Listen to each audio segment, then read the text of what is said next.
and we'll just erase like any trace of you from this whole podcast. The first thing he sees is a picture of himself in underwear or something. Dude.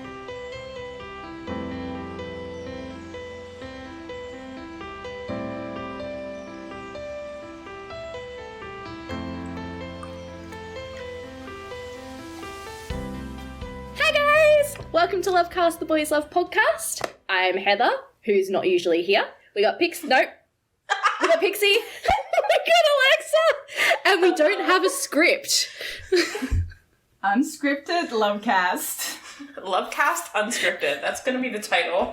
Oh, that's a good one. Yes. That's it. LoveCast Unscripted, where the intro is recorded after the podcast we recorded because we forgot that we had to record an intro because we just started speaking. Yes. Enjoy. Enjoy. Segway. Talking about children, favourite child actors in the BL industry. There are Oh, child Lord. actors in the BL industry? I don't know any of their names. Well, it depends where you wanna Oh, start. no, 'cause, do like, not bring up child actors because the first we thing won't. that pops into my head is Oh, that are you gonna talk about atrocity that Lovely happened with the lovely writer The kids and from the Lovely people Writer. sexualizing that Yeah. child. That was weird. Those are weird Yeah. times. Oh no, it clicked now. I remember that. Yeah, okay. Moving on. Let's not. Yeah. That's a whole episode with potentially, Yeah, if you right? wanted to, with someone else like talking about. Yeah, I mean, they were also very sexualizing the encounter of the children. Jean and Nupsip, when they were kids, trying to sexualize their relationship People are really weird that young. about the kid versions of Jean and Nubsip, and I was like, Yeah. they're literally That's- meant to be they were like just 5 and cute. 9 or something like that. Yeah. I don't even know. Like, it was weird. Why does it always have to be about sex? I don't Why know. does everything have to be sexualized? Because society equates gayness to sex inherently. Hypersexualization. Yeah. Yeah. Gayness is inherently hypersexualized in society, and even in BL, we can't escape that societal like assumptions about sex. So like if there is any kind of romantic connotation, or like an adult relationship that is tied back to their childhood, it immediately gets made sexual because people are like, oh, they're hinting that they had feelings when they were kids.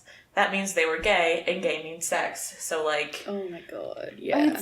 It's so disturbing to me that grown-up people will go to weird. that place yeah, it's straight weird. ahead. Like, it's not. It's almost like everyone equates like love with sex. Like that has.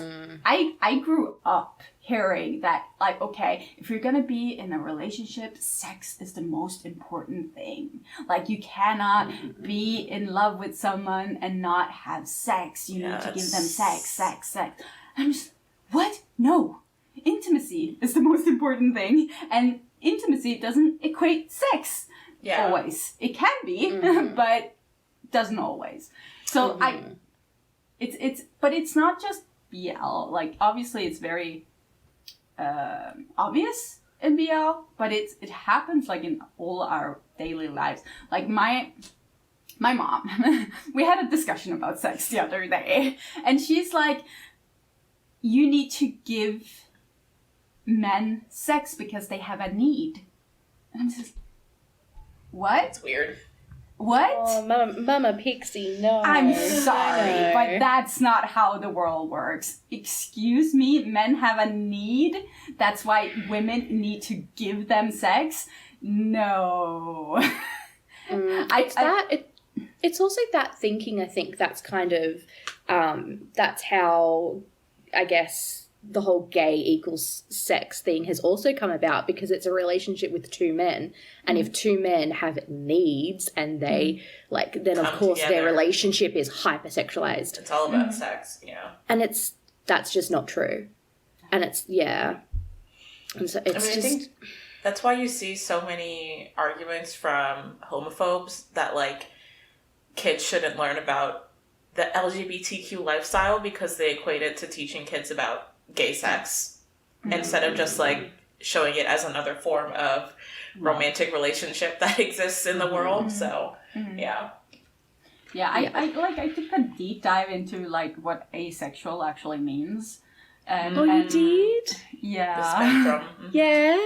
That's what like sparked the conversation with my mom, because I had like this, I was trying to explain to her why I don't enjoy sex, and she's just like, well, you haven't tried the right things, or just not the right person, or I'm just like, I've had plenty of sex, thank you very much. Yeah. I've tried it all. for years. Yeah. It's not working. Yeah. But I still feel romantic love.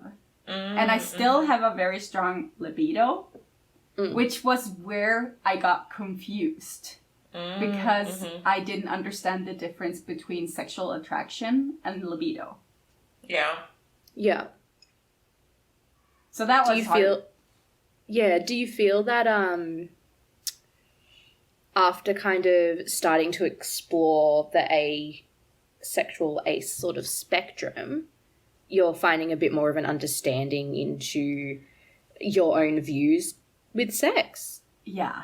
I mean, after reading up on that, I sort of started thinking back at all my experiences with relationships when I was younger and stuff, and it's just like everything clicked in place. Yeah. I'm just like, this makes so much sense, because every relationships I've ever gone into, I've had like a strong like libido, like feelings, like, and then we get into the relationship and that's gone, and I have nothing. I just want to get out.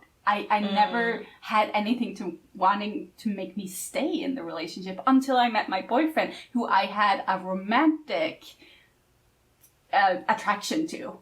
Yeah. Which made me stay. And I always said that, like, I've never had those feelings I had for him for anyone else. And so that's why the relationship was, because there was feelings beyond that immediate because there's libido that you were feeling, attractions to him. Yeah. But not sexual attraction. I've never enjoyed sex with anyone. And I ended up having this conversation with him and explaining it to him, and I saw him understanding my reluctance because he thought that it was because of him. Right. But that it clicked for him, and he can live with that knowledge that I don't like want it. Just period. Yeah. Yeah. It's not because of him. But it's like I will say that I'm not against having sex with him.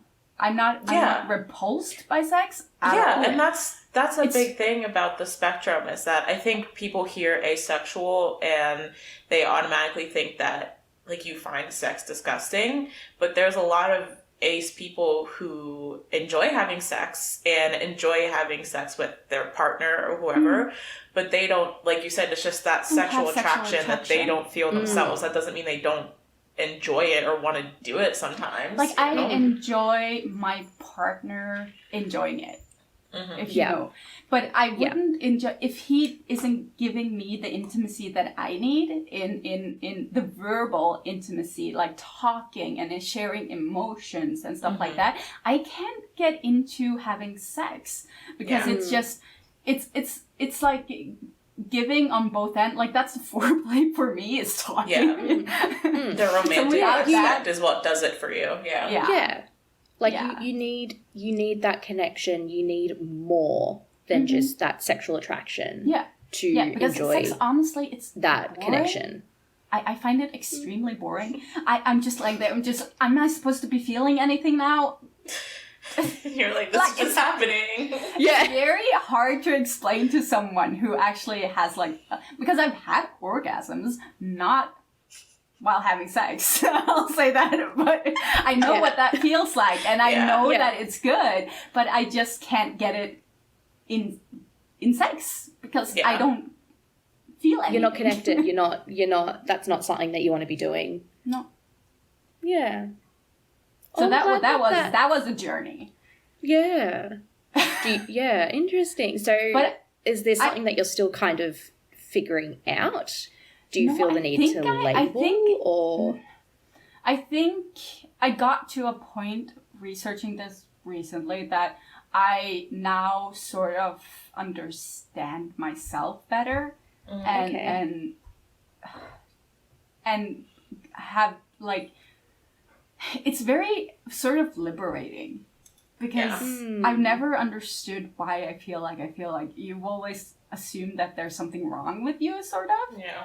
But now I understand that this isn't like something, like it's normal. Like this can happen. There's nothing wrong. It's just like how it is. And that's helped me a lot with just being me. Yeah. And I know I wouldn't have been here if it wasn't for like watching BL, joining the community of fans, and like this literally like the researching of like the difference between sexual attraction and libido was Faye mentioning it in the chat of our premiere, and I'm just like, okay, I'm gonna read it. Yeah. Like you didn't realize that they were two separate things. Yeah, because it's very hard to understand the difference, because you sort of like you get like the tingling and whatnot when you see sexual content, and especially fictional sexual content, but it's not there for sex, and like I like kissing, I like cuddling, I like all of that. It's just the moment it turns into sex, it's just turns it off. Yeah. So that was my journey recently. Add it to the list of journeys Pixie's been on since starting the podcast. I mean, if you listen to our first episodes until like now and our recent ones, like we've all changed a lot. Well, that's the beauty of being able to talk all this stuff out with people who are understanding and who are willing to look at things from different perspectives and change their opinions, and like that's the beauty of it, that you get to explore all of these things in a safe environment with people who are more than willing to either help educate or just kind of point you in the right direction or change with you. Which is another reason why I really love the Discord server as well, is that the community in there is so welcoming, is so understanding, so varied. And I just enjoy, when people actually want to contribute to conversations from their own perspectives and their own opinions, and that also helps me think about things from a different way, or think about things in a way that I never would have before. Like that. Absolutely. Yeah, that's really cool.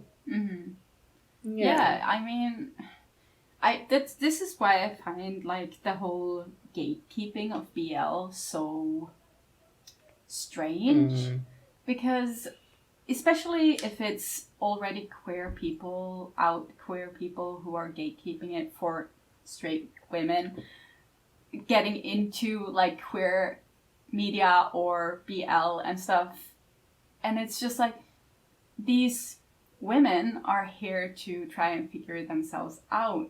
They might say think they're straight when they start, but like in the journey that is BL, like you start thinking differently. You start you start having discussions around the queer community, and you get drawn into it. Even if you don't want to, you somehow get drawn into it, and you learn so much about yourself. So I mean, if we just were more open to like letting everyone in, it would be better. Yeah. There's a lot to learn from BL and from the community, and I feel like at the end of the day we want people to learn, and like if having something like BL can help straight people understand the community more and be more sympathetic and respectful, then I don't understand why you wouldn't want people experiencing it. Like even if a straight person comes into BL and doesn't have like a life-changing revelation about their sexuality or gender, even just like the connection with the community and the proximity of the community. Like, there's empathy that comes from that and understanding that comes from that. And I feel like that's good for the queer community, you know? Like, definitely. That's like, and I think a lot of it comes because of the reputation that BL has, but like, you know, that's why we want queer media in the mainstream. That's why things like Heartstopper are so important and have gotten so much traction, and like Asian BL and Thai BL and all these other forms of BL can have that same impact to a certain degree. And so, you know, I think welcoming people who are interested and want to respectfully explore and get involved in BL is like super important. Yeah. And like, I know there's a lot of discussion about Mame and if she's like hurting the community or helping the community. And I get both sides. I do get why people are saying that she is enforcing like really bad stereotypes and all that, like valid arguments. But I would argue that Mame's stories are what are bringing people into the fold, and then they are seeing the discussions, they are seeing everything that's behind, and like it's sort of a door. It's a doorway into the community. And like I got into Thai BL because of Thorntype. And after that I've learned so much more. Because I was clueless when watching Thorntype. I had never, like, obviously I know that like forced interactions are wrong in real life, but I've always seen it as entertainment and not like it happens in straight romance all the time. and it's always just been like this romance thing in fiction for me, but I do think that there's a lot of valid points in how you present things on TV, especially if you have something like queer relationships that are seen as predatory at times. Like people stereotype it very much like predatory and stuff like that. So I completely agree that Thorntype isn't really the best representation. But I do think there's validity in that she's bringing an audience in that necessarily wouldn't be a part of these conversations if it wasn't for her show, if you know. Yeah, I see that. I see that argument. I also think it's, I don't know how I'm going to be able to voice this because it's kind of like swirling in my brain right now. But like, I think it's kind of, it just brings to the forefront this like argument about the morality of media and like the argument that like what stories fit within the BL genre, and do they all have to be these fluffy stories that teach us something, or can they be stories that are flawed but they're flawed in a way that creates conversation, or are they just, is it just a piece of media that has some good things, has some bad things, and it's centered around a MLM relationship, like, and then where does all of that sit on this, like, I guess, morality scale? Do we have to have this morality scale in BL, in our enjoyment of BL? Like, I think there's arguments on both sides here, and I think, like, remember back when Copter was voicing out what their thoughts on MPreg on TV, the Omegaverse. I do think they had a point that TV shows do have some morality here to not misrepresent the world, but at the same time, like, it shouldn't be a TV show's role to educate the world about sex and how that works. It's not a TV's role to tell you that men can't be pregnant. Although some people who do see themselves or are trans men can be pregnant and have been pregnant in the past. So it's a very complicated thing. But at the same time, not that complicated, but we don't have any education on it, which is the biggest problem. There's no, like, in society, it's, since queerness is seen as something wrong, they don't educate properly around it. Yeah. Yeah, I feel like I don't have, like, I don't really know if there's an answer to this question, because I think talking about, like, how the podcast has changed our perspective on things, I think, like, before coming to this, I was very focused on how things were represented in media and how queerness is represented in media. And, you know, I was one of those people who were like, fuck Mame, and, like, I still don't particularly like her writing, but like, I've come to understand, like, these discussions around morality and how that plays into media. I think coming from the perspective of someone who is a racial minority and has seen how harmful stereotypical depictions of a certain minority population can be in media, I think that also kind of plays into it. And when you're thinking about how you want to see queerness represented in the screen, and that's not to say, like, I think every movie or TV show showing a Black person has to be a good thing and they have to be the good person.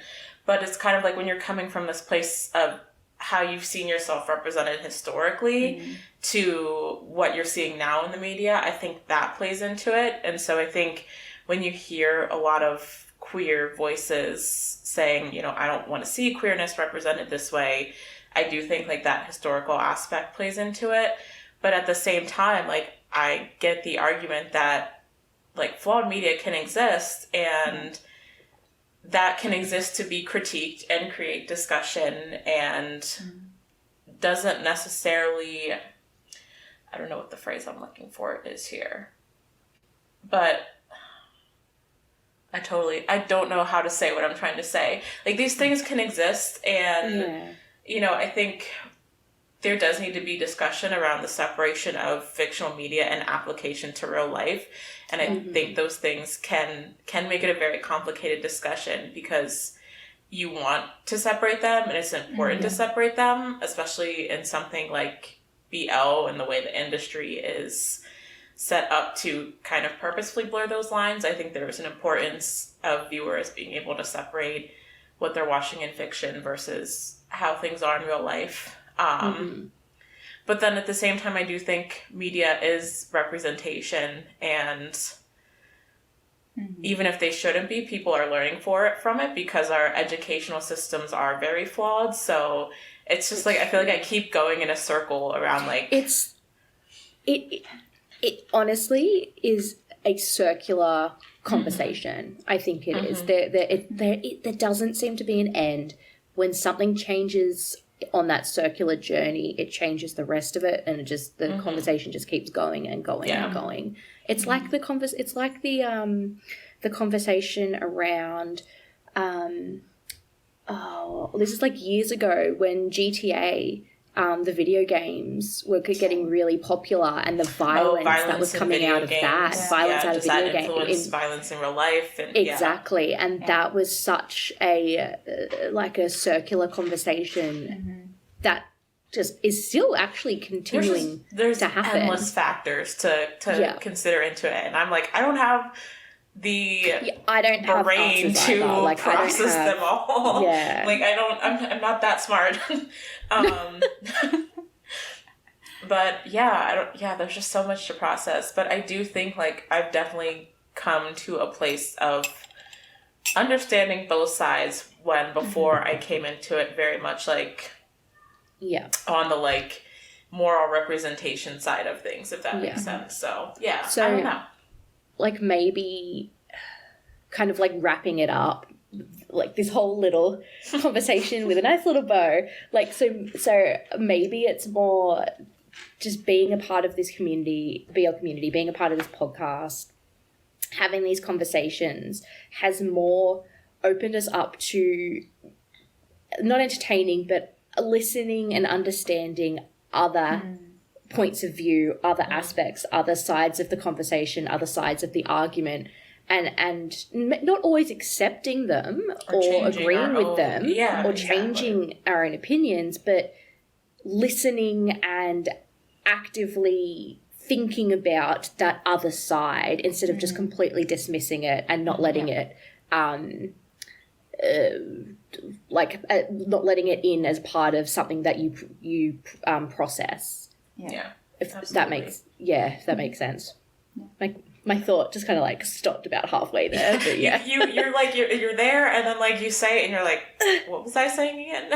yeah, right. It's there in my brain somewhere, but I don't know how to say it now. Yeah. But yeah. Oh. So it's a bit lovey-dovey. Like, oh, everyone's opening up my brain and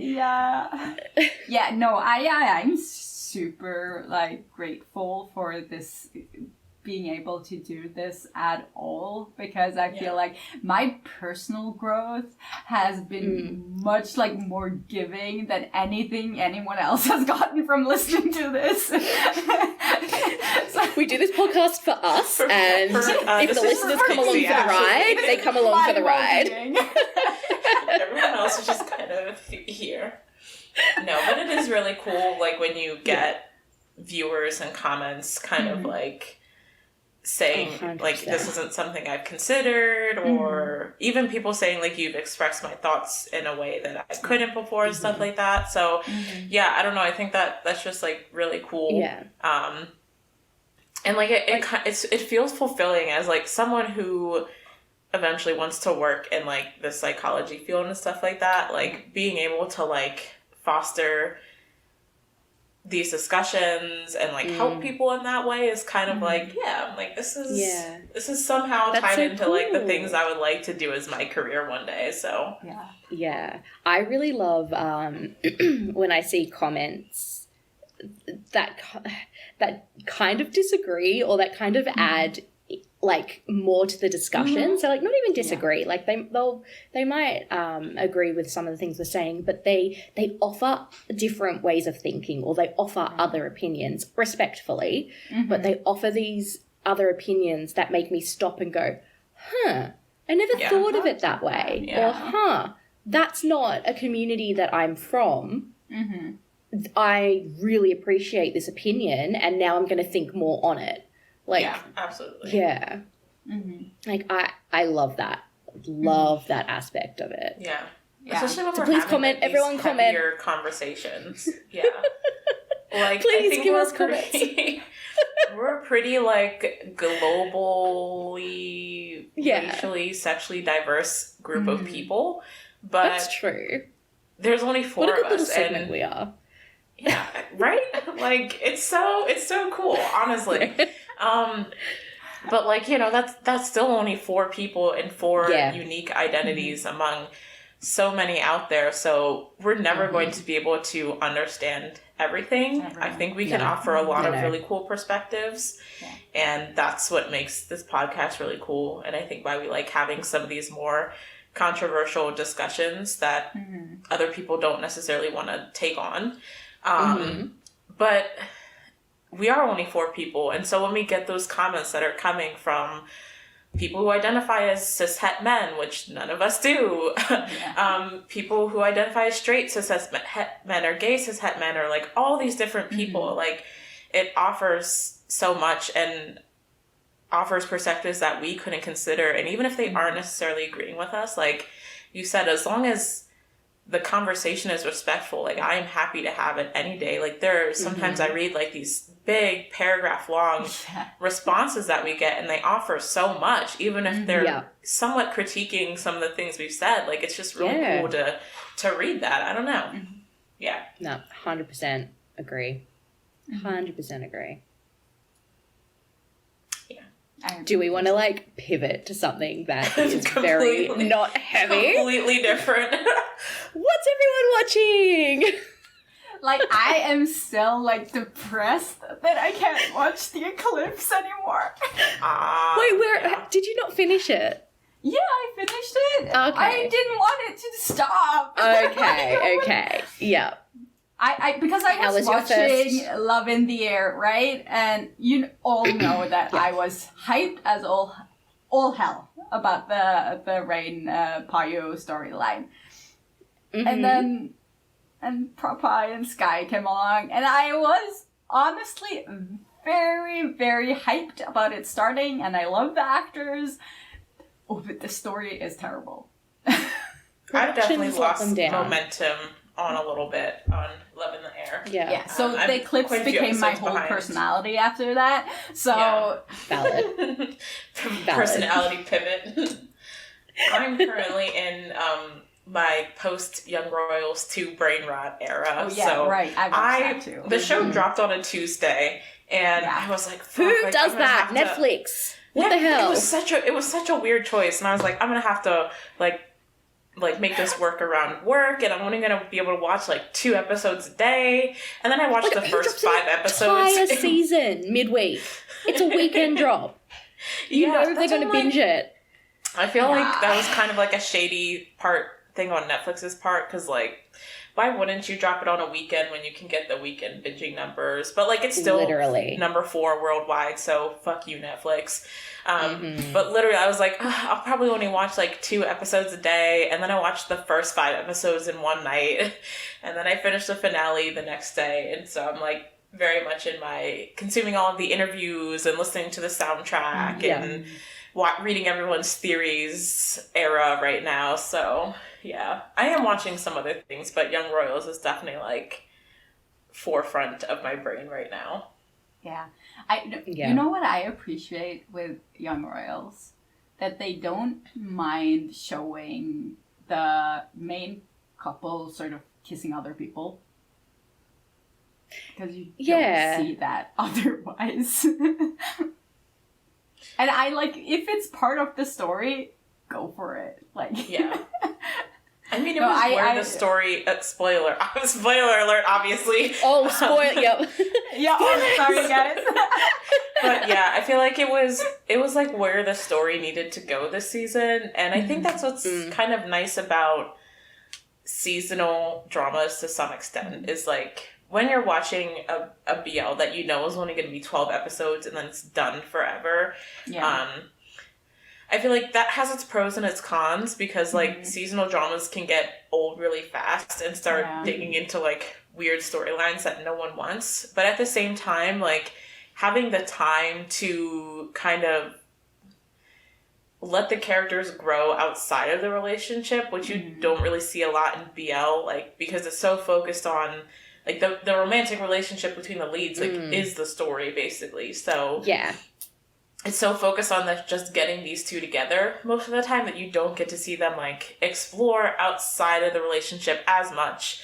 And Young Royals was really interesting in that. And I think it was definitely needed for this season, especially for Simon or Simone is how they pronounce it in the show. And I know there's always discourse about the pronunciation of Simone. Actually, Pix is probably the best person to ask about this. You'd pronounce it Simon. Yeah. Simon. It's a Norwegian name as well. Like some Swedish names aren't used in Norway, but Simon is like pretty much a Scandinavian name. Yeah. Ville is not. It's a Swedish thing. Wilhelm. I love the I can't do like the V, like my brain's like Ville, but it's like Ville.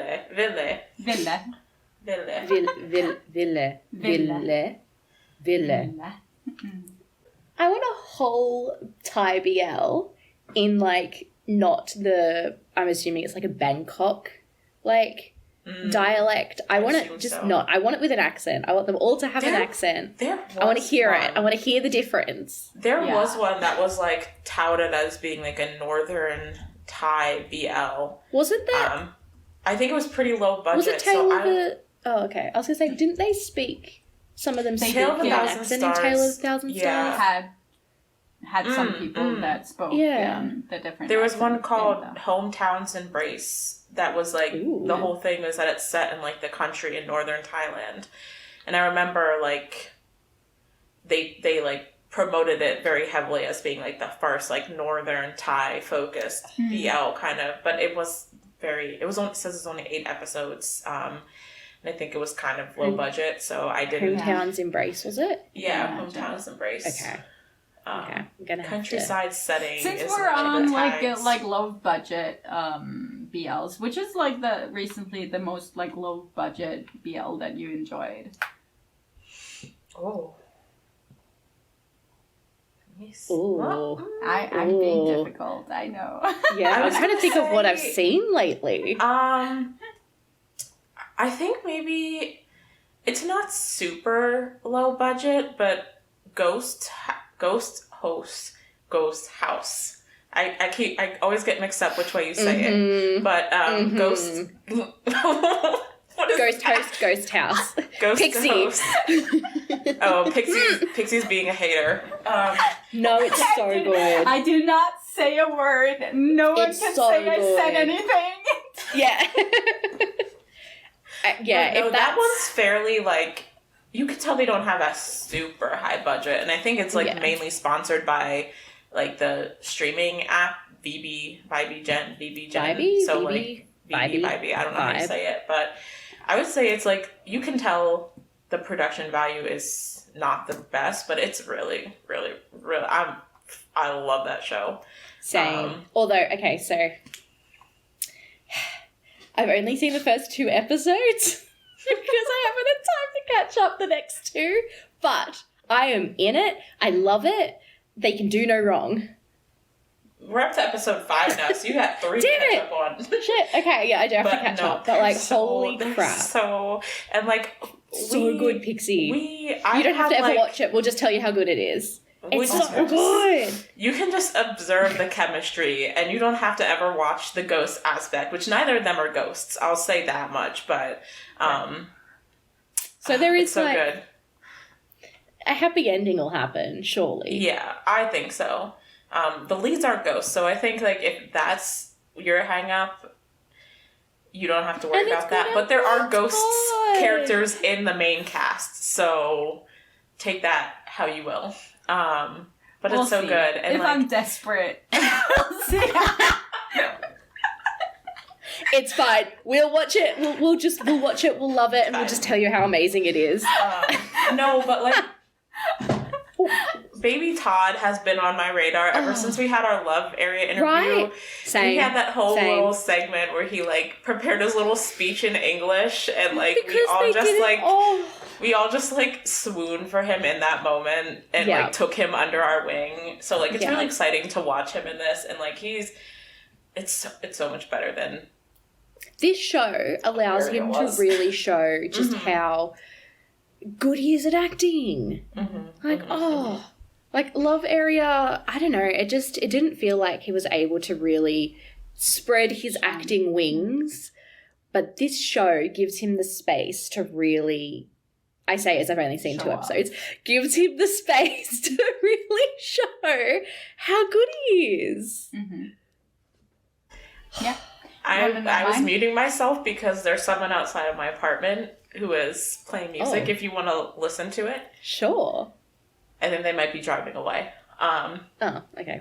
But yeah, he's just been so good, and like I feel like the character he's playing and like the dynamic the characters have feels really close to what Boy and Todd's dynamic seems to be in real life. So like it makes it really fun to watch, and it's just I'm having so much fun with it. Like, yeah, it's really good.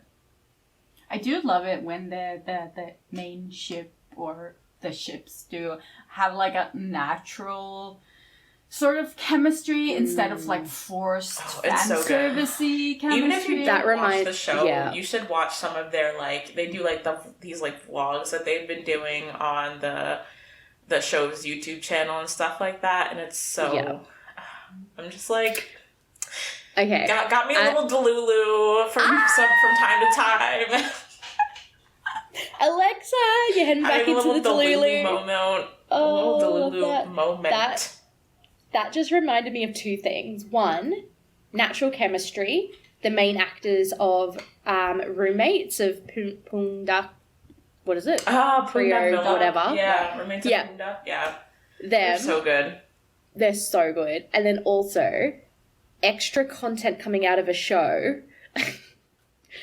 I'm not exactly watching Big Dragon. I watched the first episode, was like, not for me, but I'm seeing lots of stuff outside that I'm like, oh, maybe I am going to go back into the show I've been to debating. watch stuff. I've been going back because they're good stuff. Their outside stuff, like the interview in character, the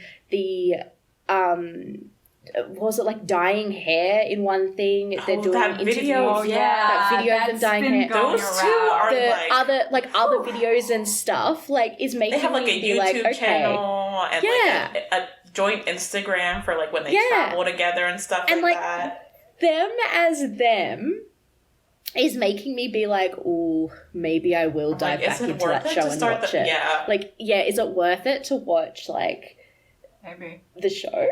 Yeah, because the first episode did not have me after the first episode, and then people have been starting to come around now that it's gotten more into it. I have like a very love-hate relationship with Star Hunter Entertainment because I feel like they have really, really good actors in their roster, and then they screw them over with shows like Gen Y. I literally still have Gen Y on my list to watch, Star but I just can't go back. Like, I will come and write for you if you want to. We gave so many great plots in our recent episode. We can do a better plot. Like, LoveCast screenwriters, hit us up. Let us borrow some of your actors. We'll put them in a good story. Give me sugar, give me caffeine, put me in a room, and I will just yell plots at someone. Yeah. Let's do it. I also feel like anyone, for the rest of eternity, every Mafia BL is just going to be compared to Kin Porsche now. And so I feel even with all the critiques we had of Kin Porsche, the production value on that show, the acting on that show just put it at a different level that I don't think any other Mafia series is going to be able to live up to. No. So I feel like everything's just going to be infinitely compared to Kin Porsche, and they're not going to win. I mean, they would have to make the story very different. Mm-hmm. Very different if it isn't gonna be... I feel this is gonna have, like...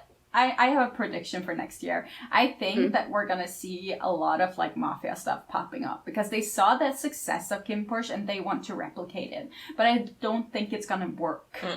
You can't try and, like, we do have the Pond and Puin one coming out. The GMMTV one. I am excited for that one. That's been on the roster for a while. Yeah, that was since last GMMTV last year. And GMMTV doesn't do it the same as Beyond Cloud. You won't have the heavy spicy scenes. Which I think is fine. Yeah, it is. Different types of... GMMTV's thing is GMMTV's thing, and I mean, Beyond Cloud's thing...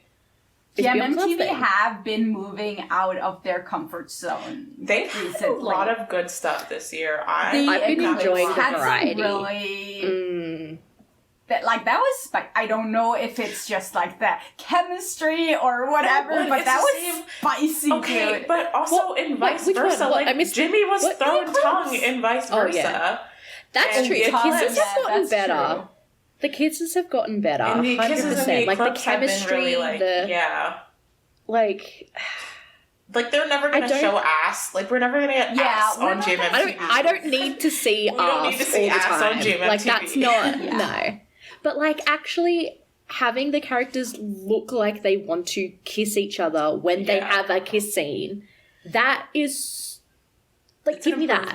Yeah. That's what we need. That's an improvement. It's like, you don't need to be fully making out. Saucy kiss, but no. It can even be a little like cutesy kiss. And if it actually looks like they want to kiss each other, it's gonna come off well. You know what's stuck in my mind forever is, like, this is just stuck there. This is never going away. Spoiler alert for if you haven't watched The Eclipse. The scene when they're in the bed and why can't I whispers to about the boyfriend, goodnight boyfriend thing, and Ak just the smile. Oh my god! I'm dead. I can't not get that scene out of my head. That made me melt, like legitimately, like that was 100% the whole like it seemed so huddle natural. on the ground. It seemed so real. Yeah. I was just like, what the fuck just happened? I was like, I want that. I want someone to speak to me like that and make me smile like that. Well, husband's asleep, so we're good. I have that, but I want more of it. I want more fictional stuff like that. Yes, I want so. I'm red now. I've got embarrassed. No, but that was so intimate and real to me, and it's just like I'm never. Those are the moments, man, that I live for. Mm-hmm. It's the intimacy. So yes, exactly. the thing that Bringing it all back to intimacy. We're back. The thing that I really love in any show that has romance, that is either centered around the romance or has an aspect of romance, the thing that I love the most is when they create moments of intimacy. Doesn't have to be sex, doesn't even have to be kissing. These little moments of intimacy where there's a little bit of vulnerability, where the two characters are showing that they have feelings for each other, they care for each other. I eat that shit up. That's what I want to see. Like, just the intimacy. And sometimes, and then, like, it doesn't even have to be with romantic characters. Like, I love seeing friendship intimacy and like, parental child relationship intimacy. Siblings where it's like sibling intimacy, where it's like, you actually see, intimacy might not be the best word for all of that, but like you actually see that it's people care for each other and they feel for each other and a deep relationship. Oh my god, sorry, you can probably hear banging above me at the moment. Sorry. They've got a kid up there. They have, he's like probably not even a year old yet, and I have a feeling that they put him on the floor and he just bangs on the floor. But anyway, the joy of living in apartments, right? Yeah, but yeah, just like so. Yeah, in romantic relationships, I want to see the intimacy. In friend relationships, sibling relationships, I want to see that aspect of like actually caring for the person. That is just magical, and GMMTV actually starting to really show this intimacy with the romantic pairings that they have, but they're also kind of starting to show friends really caring for each other. So like they've always shown that, but there seems to just be a little bit more. It's like they're really focusing in on the chemistry between all of the actors in these shows, and they're really focusing on building that story or that those feelings between the characters. Like what I think is maybe with the rise of like the popularity of GMMTV BLs, I think that they've the directors who are working and other people who are working on these BLs have gotten more to say about the series. Like the success of the series have given them more power to actually make choices and what are we supposed to see in these series, which is why I think we're getting these more realistic intimacy scenes instead of very fabricated, very scripted ones. There can be more and I think they're utilizing their talent really well right now. They are finding the right matches and using their natural friendships and natural chemistry to kind of play off on screen. And I think most of that is because of the people working for them, like Piof, who was the one who suggested that First and Kautong should act in the Eclipse, and he was completely right. They are perfect for that role. And I they are sort of listening to, like, GMMTV, we all know they are not good at listening, but they have people who work for them who are actually reading social media. They are actually like interacting with international fans, so they are understanding what is being said. So yeah, I definitely think that the rise in BL and the popularity in BL has given them some freedom to move beyond the formulas that they knew worked, which is the engineering and the tropes that we've seen time and time again. And they're able to take risks more and listen to their actors and their directors and say, hey, maybe this could actually work. And if it doesn't, it's not going to like completely destroy our production company or something, because we have enough of a standing to go on now. So we're getting to see things like Om and Nanon, who were friends before they did the series, and did the series because of each other. The same with Earth and Mix and First and Cowtongue being suggested because they're friends. And my voice just cracked right there.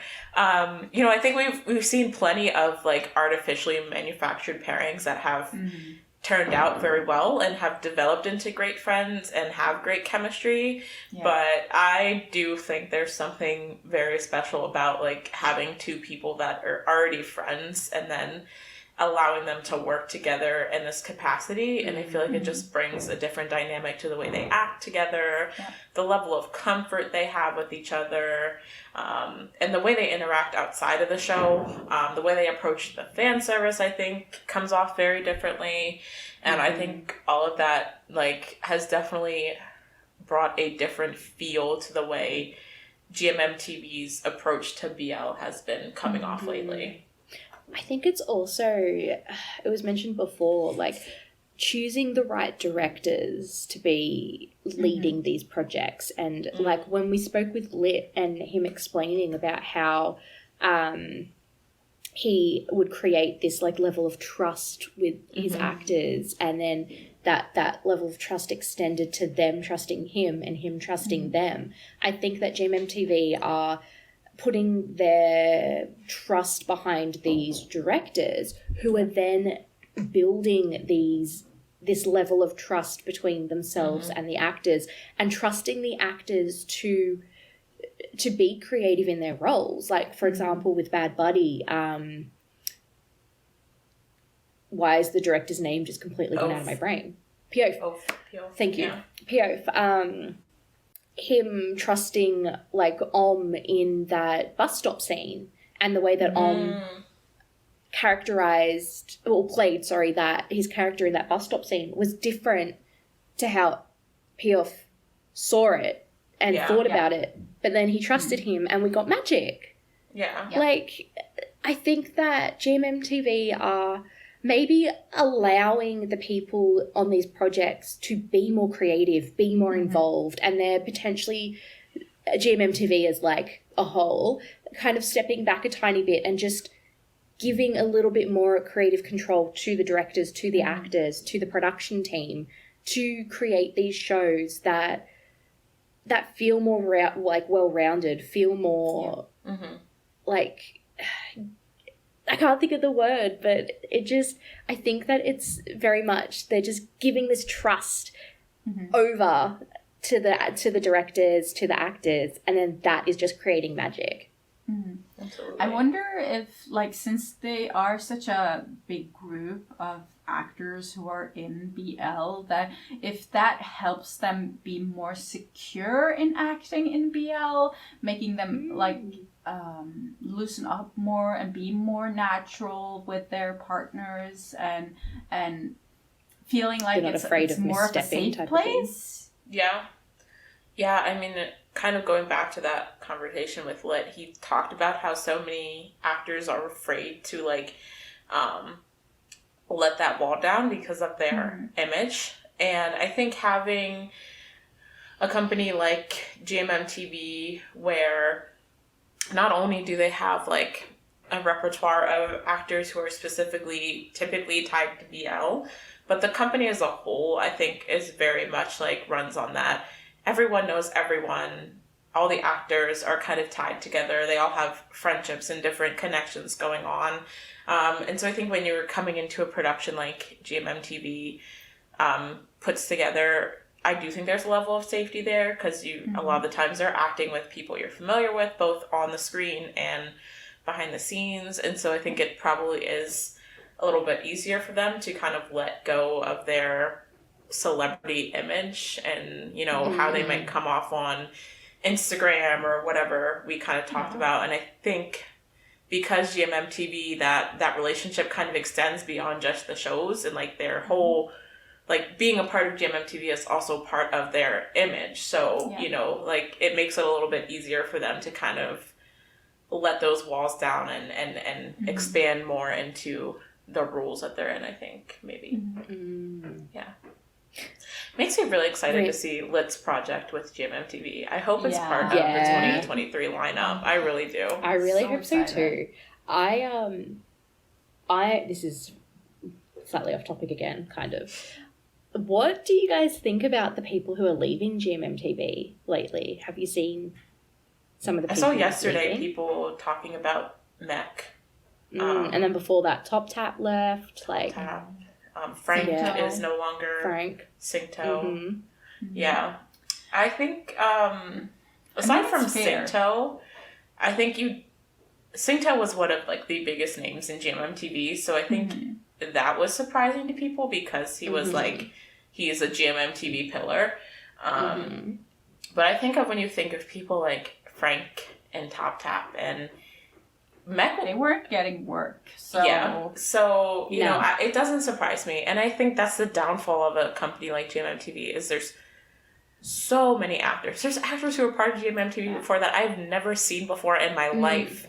And they'll have GMMTV in their little bio. Like, background actors. Like, And I think it kind of is hard for someone like, for people like Frank or Top Tap, who have kind of almost gotten there because like they've had their moments to shine in shows like Together, and Frank and Drake had You Are My Boy or whatever it was called. The one that they did together. I'm T. And so like they've had those like main character moments, but then like after they've had them, I feel like their opportunities have not continued to reflect that. So I don't blame them for, you know, wanting to have more freedom to explore things that could potentially open up more doors for them. Mech, I saw people just talking about yesterday that he took GMMTV out of his bio and had like new contacts going in, which I guess people were surprised because he just did a project this year with Yeah, what did he do? But I mean, even if they he was GMMTV, in it doesn't mean they I won't that. be in GMMTV Yeah, shows anymore. exactly. They are just freelancing. Yeah. They just have different so I think it's just like, That's it's true. not like cutting ties with GMMTV completely unless they want to. But it does give them more freedom to explore beyond. And like Frank has a leading role coming up with Long Lee and Love Syndrome. I'm Keen excited for that, to see actually. what comes for Top Tap. Hopefully some good things soon. And I'm a little bit worried about next year for GMMTV, because there are a lot of ships partners in GMMTV right now. They have partnered up a lot of people successfully. Definitely not if everyone's they're going to be able to lead a show. And I feel like fans are not going to be happy about that. No.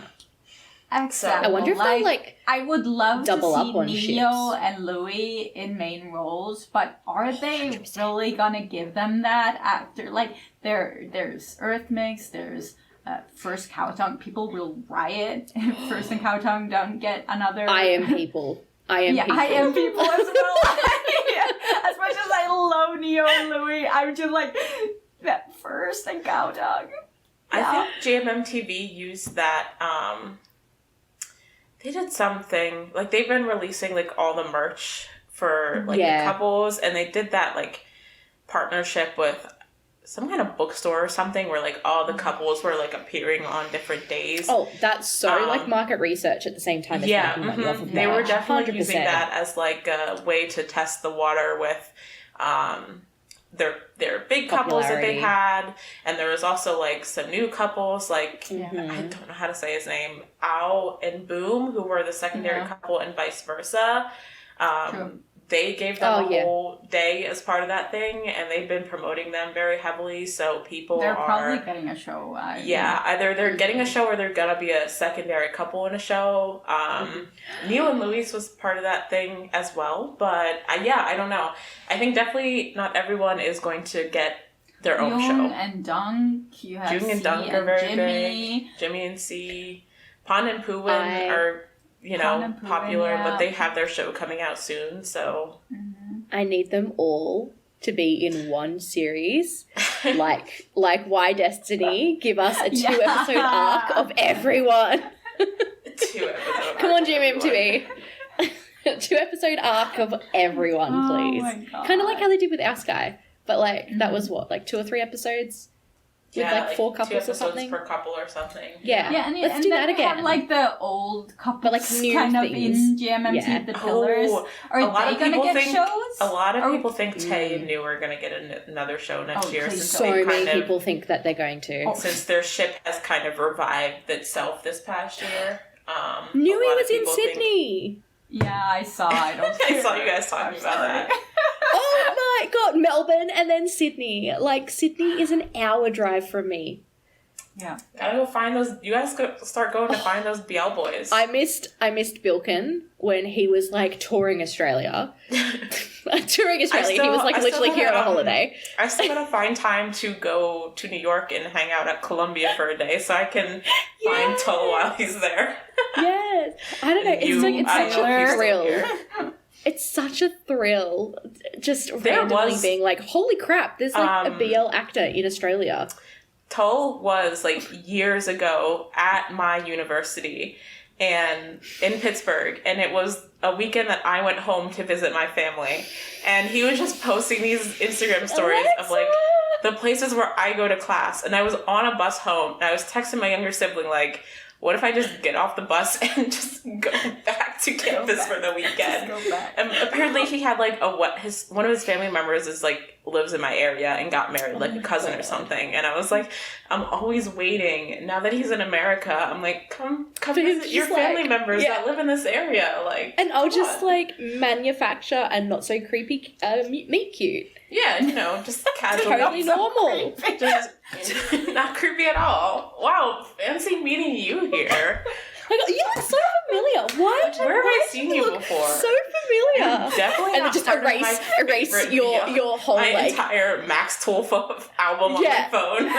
and we'll just erase like any trace of Open you your phone from this and whole the first podcast. thing he sees is a picture of himself in underwear or something.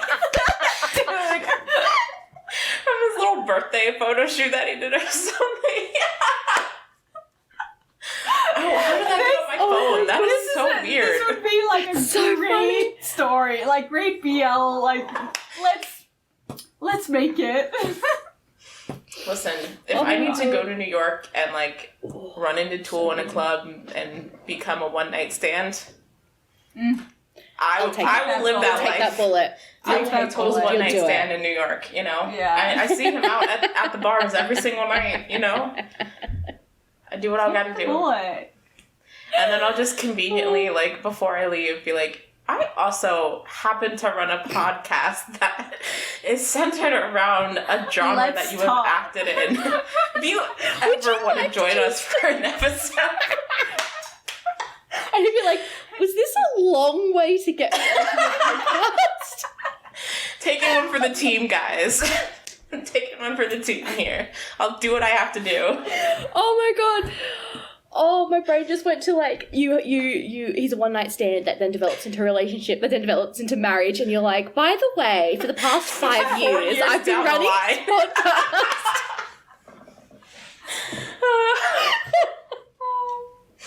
Oh, that would be so funny.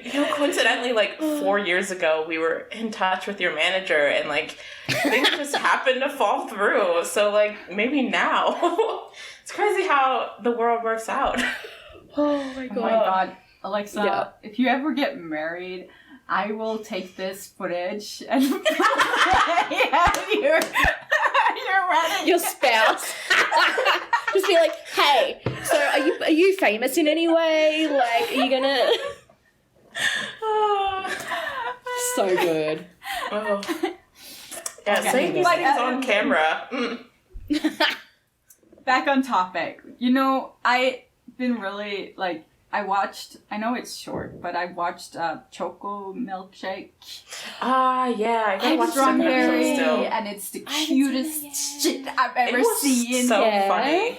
I was laughing so much the first episode. Like, the plot is ridiculous, but they're doing it so well. I can't help but enjoy it. I really actually hate the whole pet to human thing. Like the reincarnation thing. Yeah, I hate that. But it's so fun to watch. Yeah, it is. I am so unironically enjoying watching this person act like a human cat and this person act like a human dog. They are freaking perfect for the roles. Like, they are embodying those animals. It's crazy. It's so funny. It's so funny. How long is it? The first episode is like 12 minutes. Yeah, and it's going to be 10 episodes total. So it's like the typical. It's basically a movie length. Put into episodes. But I'm hopeful, like, the first 2 episodes both have over 1 million views, which is, like, really big for Strawberry. It's so big. Hopefully this is, like, going to lead to some But big things for them. Strawberry has before only been doing queer media, and now they're moving into BL because they're calling this first BL. Yeah, this is their first BL. They are calling it a BL, and they're doing like the typical BL trope. So I hope that this is kind of their way of intermingling their knowledge about queer media into BL. And just like using the best of both worlds, and because they are masters at doing low budget, really great stories, and they have a very thorough knowledge of queerness. That's the only way to say that. They have a thorough knowledge of queer. Everyone's queer. Everyone's queer. So I think like them getting into the BL sphere and opening it up is going to make something really amazing. And I hope if they get the views, get the money from this, they can start upping their budgets. And imagine what we could get if Strawberry had their budget. Like, I think about when we talked to Kang Woo, and he was talking about how they usually film for, like, 2 weeks max. Like, imagine them having, like, more time and more episodes and being able to do longer episodes. Like, even if it only gets up to, like, 30 minutes where we see, like, the standard KBLs at right now, like, that would be huge because Strawberry is typically doing, like, 8 to 10 minute episodes. And, like, even Choco Milkshake having 10 episodes is a lot more than we typically see from a Strawberry show. So, I'm excited to see, and hopefully this will bring more funding and more opportunities and some sponsors their way, and they'll be able to like do more, because if they can do more, like the KBL market will belong to them, and it's really exciting to think about. I am sorry, and if anyone listening to this haven't watched Choco Milkshake yet, it's on YouTube. Go watch it. It's free. It's go watch it. So good. Give it a little like even if you hate that kind of like share. Even if you hate that kind of trope, I promise you're gonna love this. I usually don't like fluff even. Like you guys know me. No ghosts, no fluff. That's Pixie in a nutshell. That's me. But this, it was just so cute. And I can't get over it. Yeah, I'm having a lot of fun watching it. But yeah, like, even if you're not interested in it at all, it's 10 minutes. Just let it play in the background on your computer and give them the view, and then go about like your day. You know, press the like, do a comment. Just like everything helps. And if you do want to support them financially, I know they have channel memberships, and they say that that's the best way to support them financially right now. So yeah. I think Yeah. these are the production companies that need our support the most. Yeah. Like these smaller queer production type companies of- that have the potential to do big things. So yeah, 100%. like GMMTV doesn't need any more of your money. They've got plenty. They've got money. Talking about shows that we're kind of enjoying at the moment, I'm enjoying My Tooth Your Love. So jumping over I to haven't Taiwan. watched it yet. I haven't started it yet. But I know the author... Taiwanese dramas are, like Taiwanese BLs are my jam. I don't Yeah. think I've ever not actually liked one. Yeah. History 4 is a anomaly because, like, We don't talk about her. History 4 But doesn't exist. everything else that I've seen of Taiwanese BLs I have loved, and I'm behind a little bit. I'm behind on everything. What's new? But I'm loving My Tooth Your Love. Yeah. Like, it's the same writer quirky as We and Best cute. Love, Trapped, Yes. Oh. Make Her Days Count. Literally all my favorites. I need to talk about how Taiwan keeps having Wayne and Kimchi appear together. Like, Don't talk to me about that. Give them another series. They have cameoed in like every other They're Taiwanese just BL spreading out there. salt in our wounds. Literally that. I'm so proud of this. Oh, Pixie. Oh my god. But literally though, like they were in Japan at the fan meet for Plus and Minus. Like, Yes, all they're that doing photo. all this stuff together. Just give them another series. I feel like they clearly would like to continue acting together. Yeah. And they are one of the most popular Taiwanese pairings to come out of Taiwanese BL so far. Like, the I money would is literally there. cry if they get I another. do not need another season of Make Our Days Count. I don't need that. No, I would love to really see them in a don't. new project. Yes. I would watch but- it. Yeah, I'd watch it because I love Make Our Days Count is like a top 5 BL for me. I Yeah. I loved hate it. the last episode. I still love it. If you say I that still love episode it. was just a dream or something, then I'm fine. Oh no, don't do that. Don't do that. But like, anyway, I would like to see them in a new project, 100%. If the only thing they will give us is a season 2 of Make Our Days Count, I will also take I would that. watch it. If that's all they would give us, I would watch it. But Yeah. I just I'll want watch to watch it. something. I don't do want them in a but new I'll thing. watch it. They keep playing But, with our like, hearts, Taiwan- showing them everywhere together. Just hits it out of the park. I don't know what it is about Taiwanese BLs that it just reaches into me, puts their little claws into me, and never lets go. Like, I love them so much. I think they're a little hit or miss. I think like the one the one with the weird name, House something. I do Beloved in House. I'll be living in the house. Yeah, Is that the other one? Beloved what, in House? What was Beloved that in even? House? Like, Beloved- I don't... See, yeah, the naming... I don't mind the actors, I just don't understand what that story was. I just... Yeah, what that was was a that? bit... That was a bit Explain it to strange, me. but I Yeah. still enjoyed it. Just Yeah, not... no, but I can It's just not one understand that I would Like, be I like, watched yes, the whole amazing. thing. It wasn't Yeah. terrible, but I just don't... There was that... It felt so off, because usually, Yeah, like, in the Taiwanese valid. shows, the storytelling is really great. Even Yeah. in History 4, for all its flaws, at least it had a story. It was a fucked up Yeah. story, but there was a story. In the beloved thing, there wasn't Beloved in really a House, story. It was a non-story. Yeah, it was very much like forced cohabitation. Yeah. Guy has That's a metal allergy Forced but works in a jeweler. Yeah. And then... It was very similar to Poondek 304, except Poondek was like... Yeah! I really like that one. I didn't finish Beloved Yeah. in House. I I can't remember how far I got in it.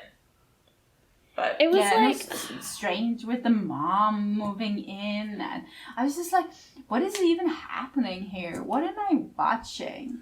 I didn't see any character development. I didn't see any, like, real story development. No, like, proper interactions between all the characters. It's just like everything felt so random.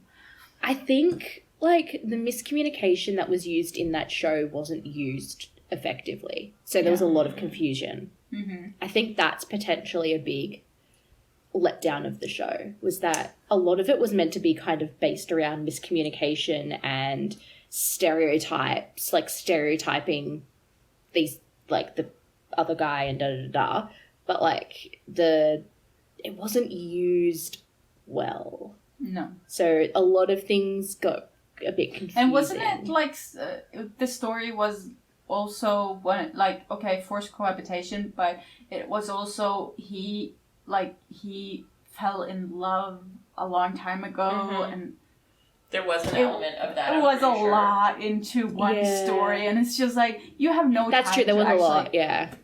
You had no time to explain the plot or explain the characters or maybe it was just anything. too much in that one story. If they just stuck to like one or two things. Yeah. True. Saying that, I still love Taiwanese BLs. That's fair. Did you see that their supposedly like Miracle is back on? Yes. Yeah. Yes. Sorry. Yes. Yeah. Yes. That's the same author as We Best Love. Again. I'm so excited. She is such a good writer. Like, it's insane. Like, she is for Taiwan what Hwang Da-sol is for Korea. Hwang Da-sol, the queen. Mm-hmm. She is the queen, basically. Taiwanese queen, Korean queen. Oh, are you guys watching, is it Kabe Koji? The Japanese started it yet. One with the writer and the idol. BL writer, the manga writer, and the idol. I've heard about it. I just got completely lost because you pronounced that so like Japanese. Yeah, sorry, I was like, did Like, I? Oh, what? Are we talking Japanese now? What? There was Heather no whipping out ounce secret of... languages on us. is Japanese the one that like my accent doesn't butcher? No, but seriously, it's I listen to a lot of Japanese. I watch a lot of manga, anime, and dude, that just like I thought that's completely cool. like what was that? All right, that's okay. If I ever need to like shock you, I need to learn something in Japanese. But yeah, is anyone?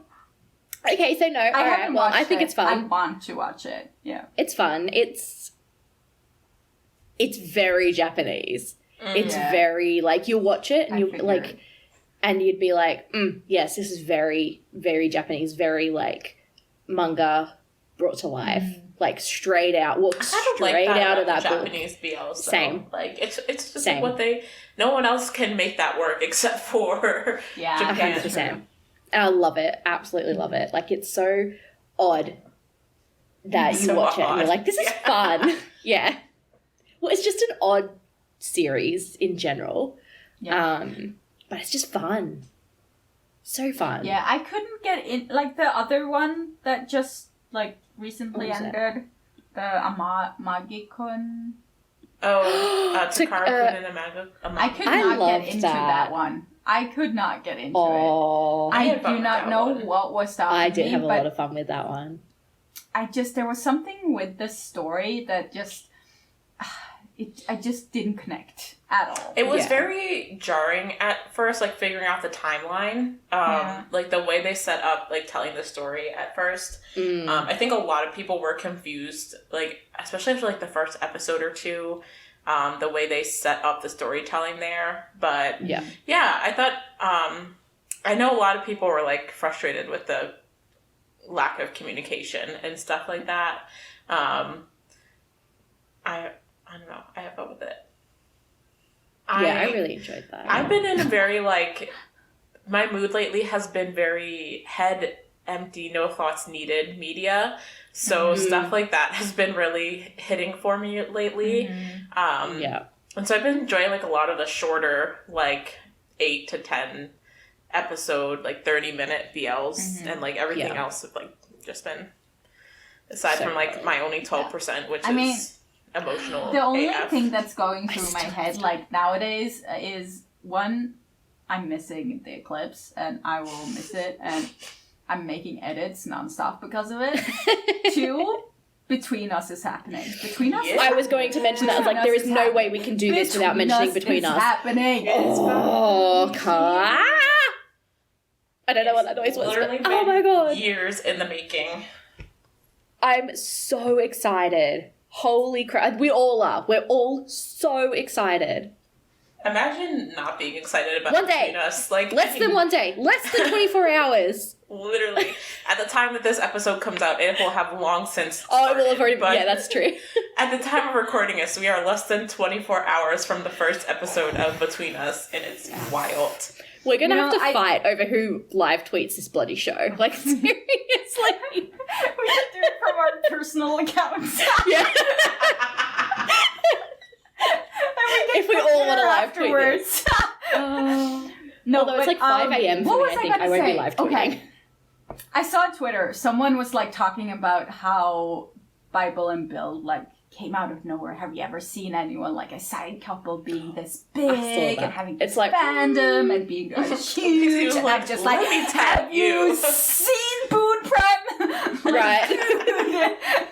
They had like what? All up 30 minutes of of that show was them.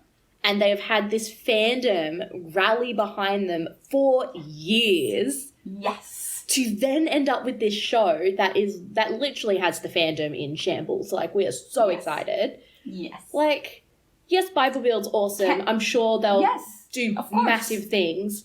But Boone and Prem. They are not in the same class. They are I'm not. sorry, They are not in the same weight class. Pixie's like, let me tell you.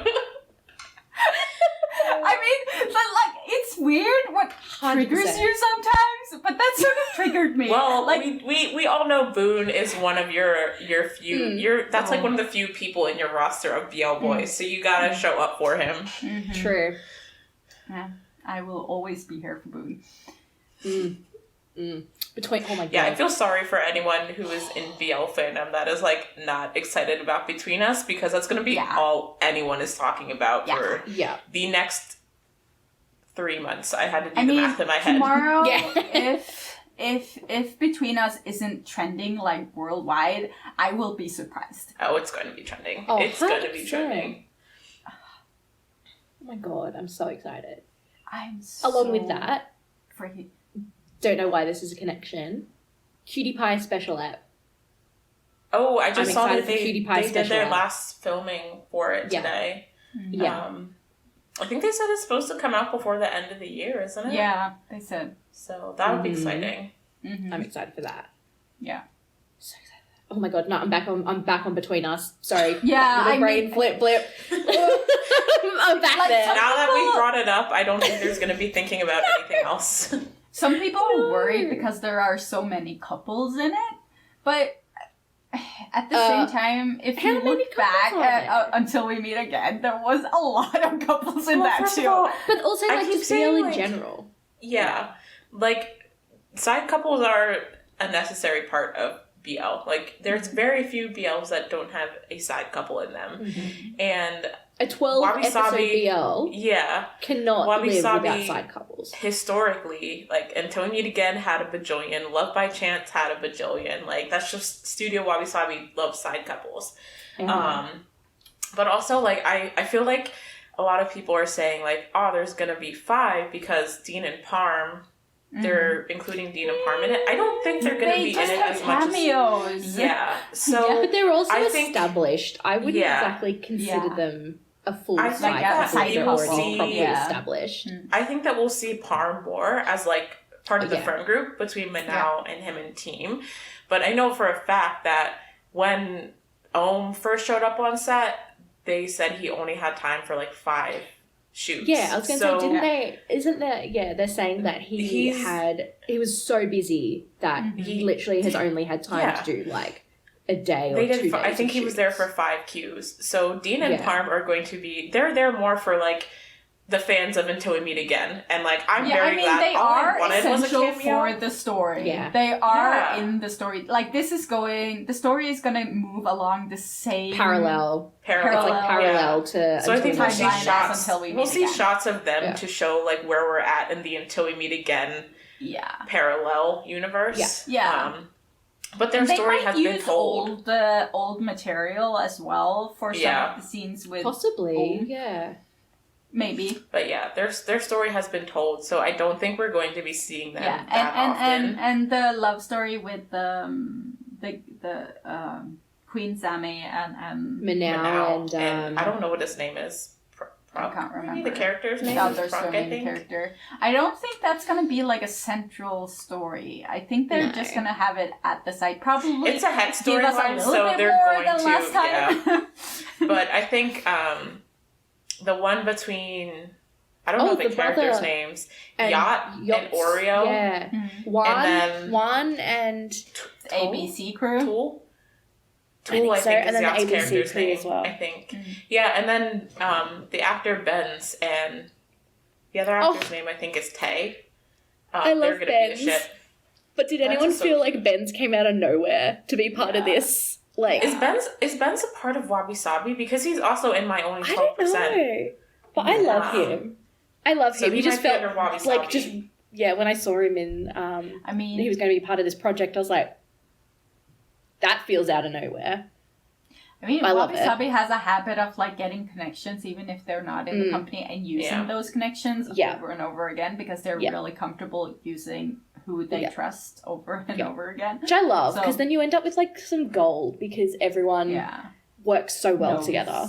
And it's like the formula. You've found your formula, so let's run with it. Prem isn't with He's not under Wabi Sabi, technically, no. But yeah, I'm not worried about the side couples. I think we're going to do Win and Team justice. I think the Wabi Sabi team knows how important this story is to people, and that's why 100%. They delayed it and made sure to take their time so that the author could be involved, so that they could put the time and resources they needed to put into it. So like, I don't think we need to worry about this story at all. No. And Wabi Sabi, I will admit, went through a rough patch for me with their projects, like this year, their shows have been hitting it out of the park. So I think Wabi Sabi excels at shows like Until We Meet Again and Between Us and My Only 12% that have more of that melancholy type of feeling to them, and so I'm not worried about this. Wait a second, was Seven Project the one where Santa and Ku Hart were in school and there was like the kiss in the bathroom? Yeah, there was like a drunk kiss. Okay, I did watch that. I did watch that. Yeah. Everything else I didn't watch. I remember everyone was pissed about the one with Sammy and I don't know how to say the actress's name. That. But yeah, the way that one played out. Because that was meant to be like a GL-esque. GL type of one. And then they like had some moments, but then there was a male character that kind of got in the mix and people weren't happy about it. So, but everything else, like if the characters aren't canonically, what a word, canonically bi, and the story is meant to center around two girls, like we don't need the man. We don't need the man. We don't need a man. Not everything needs just a man. Just let the girls kiss and fall in love. I guess we or just at least fall in love. Like just end up together. Thing. Don't do the water boy thing. Not everyone needs a man. It's okay, guys. It's okay. In Gap we trust. Gap is coming out in 3 weeks at this point. The trailer dropped while I was asleep. I haven't seen it yet. What do you guys think about the drama with them censoring the trailer because of the original trailer? Yeah. They haven't censored the new one, right? Not that I know. I think they made an uncut version of it. The other trailers were like 3 different versions. There was like a sweet, a spicy, and an emotional or something. Okay. Yeah, and then they censored the spicy one. They dropped today. I just saw it said uncut. A lot of Thai and then uncut. So I'm even talking about they're doing that these days. Actually.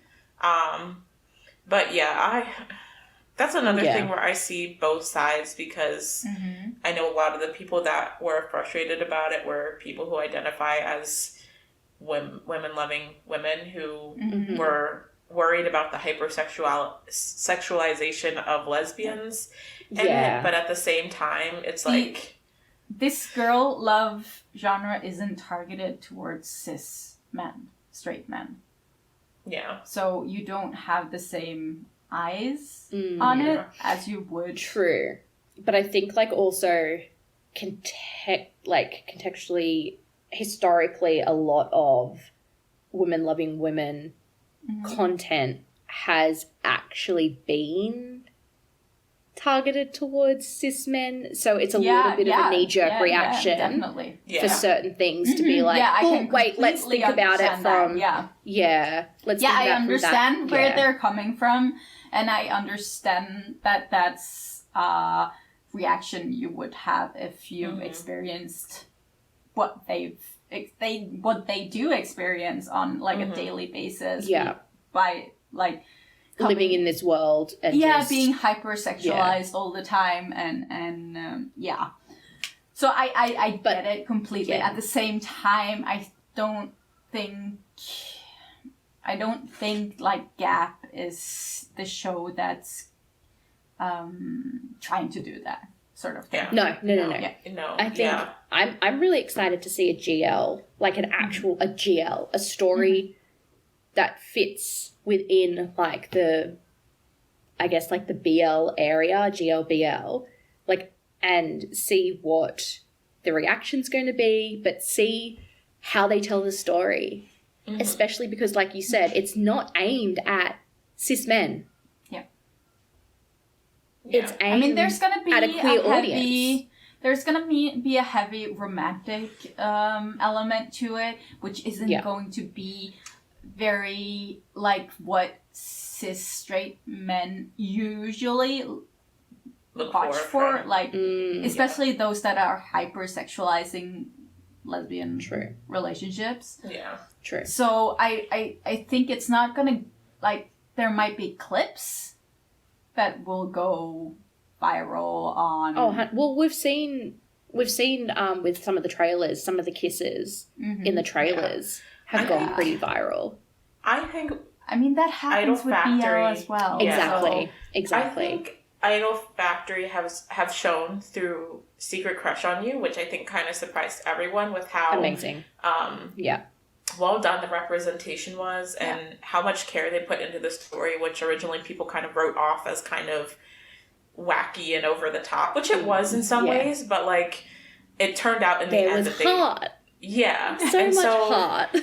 You know, I think I trust them to put that into Gap as well. And Saint has talked a lot about how he really wanted to do a GL for that reason, because like he wants to let them have the same opportunities that BL is having right now and stuff like that. So I'm excited for it, and I'm excited for GL to have all of the same opportunities for over-the-top stories and all of the stuff that BL has been getting for years. You know, like it's time now, and there's so many GLs lined up for next year that like I'm excited to hopefully have that boom. And I think Gap is going to be the front line of like seeing what the reactions will be like and stuff like that. So I'm actually very surprised that it's Idol Factory and Gap that's kind of leading the charge, or maybe just like dropping the first GL of this whole Thai GL, Thai GL, full-length Thai GL. Yeah. I thought it would have been GMMTV. Like, if you'd spoken to me a year, 2 years ago, I would have been like, GMMTV, they've got it, 100%. But I'm just like, no. I think like the corporate BL industry don't completely understand what you can call the female gaze, what is making people, I would more call it like the feminine gaze. Because they don't understand that we're not like just looking at these shows because we want to see hot men, right? Yeah. They don't understand that. Like, they think that's the reason. They think we're hypersexualizing everything and just want to see hot men making out. Yeah. And I think that's why it's not the reason why we're watching it. So they just haven't understood that yet, which is why we're not getting GL at the same, right? They Because didn't know don't what think the it's gonna make audience the would money. be. Yeah, because they don't think the straight women will tune in for a GL because it doesn't have the male audience that they think, the male stars, I guess, that they think the female audience wants. Yeah. No. But I think the community is going to show up. Agreed. And I've seen a lot of excitement from BL fans that even if they're not particularly excited about Gap, want to support the show because they know how important it is. And I'm excited for that, and I'm just like, I'm really excited for it. I don't care if it's bad. Same. I'm the same as well. I'm like, I don't care if it's bad. I don't care if it's bad. I will watch every episode and I will defend it. I don't think it's going to be bad. Story. No, I don't think I'll be there for the story, and I'll be there for the hotness. Like, I don't care if you're a man or a woman. If you're hot, you're hot, and I am not insecure enough that I can't watch like a hot woman on screen and say that she's hot. Yeah, I'm ready and to appreciate that for what it is. I'm ready to see Freen and all of her pantsuits and high heels and want her to step on me. That's my weakness. I mean, I do have like this thing for like mass femme women, like an androgynous kind of. Yes, like the Uranus. Uranus, yeah. Yeah, they're Uranus. Yeah, like the lead main actress, yeah. Yes. I mean, who wouldn't? Like, that's like the kind of woman that will like make you question your sexuality several times. And there are a lot of these women on TikTok as well. So I'm just sitting here and I'm just like, is going to have another revelation through the podcast. So actually, guys, I always used to be the only straight woman on this podcast, but really? Am I really? Join us, Pixie. Join us. But when you take the equation of sex out of the mix, then like I don't want to have sex with men. I don't want to have sex with women, but I find both attractive. So I guess you now need to explore if you can be romantically attracted to women. I'm not trying to talk you into anything, Pixie. We are not trying to push the gay agenda right now, but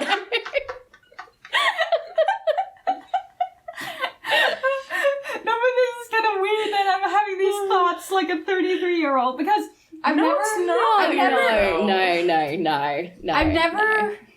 been like, I've never thought that women are unattractive. I've always thought that women are attractive. I just never could imagine having sex with them. And now you're like, actually, I can't imagine having sex with anyone. So no, that's taken out of the window. So now I'm like, I'm just as attractive to a woman as I am to a man. So. I don't know. I'm so confused. No, it's fine. You don't need to figure it out right this second as well. Listen, if we can take anything away from some of the bullshit that Kit Connor has had to go through this past week, we don't need to be forcing labels on people. If people don't want to say how they identify... If you just want to say, I'm attracted to both men and women forever, but I don't want to put a label on that, then that's fine. Like, you know, there is no age limit to understanding your identity. And I know that's hard. I was thinking the other day that, you know, life would have been so much easier if we could all just, like, get a sexuality coach when we were kids. Just to guide us through this bullshit.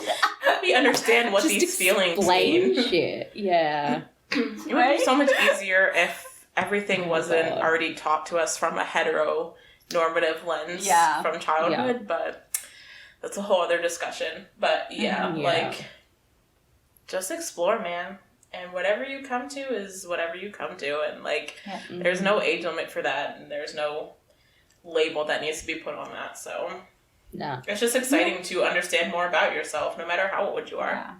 Yeah, I mean, it does help a lot with your mental strength to sort of understand your own feelings better. And I don't think I would have ever gotten here even if I went to a therapist to talk about this.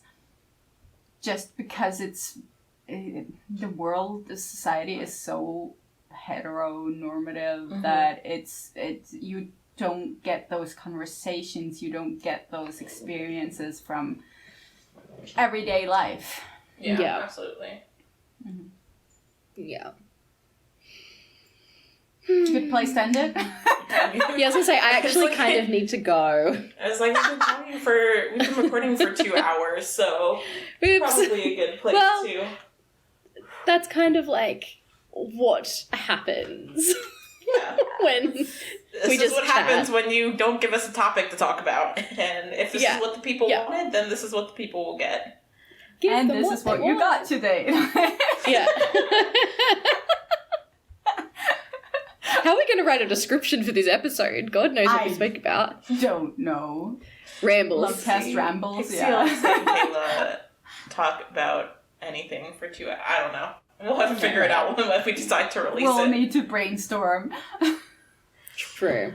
Very true. So should we say goodbye? Yeah, Should we say hi? If anyone has any thoughts, leave a comment, I guess. Like, I don't know what to ask for you to write about because anything. This is random as all hell. But Yeah. Ramble back at us. Any thoughts on anything? Just, hey. We're here. And please, rate, review on all the podcast platforms. Follow us on and subscribe on YouTube because that helps us out a lot to be seen. And yeah, talk to us on social media and everywhere. And we will see you all next week. Bye. Bye. Bye, friends.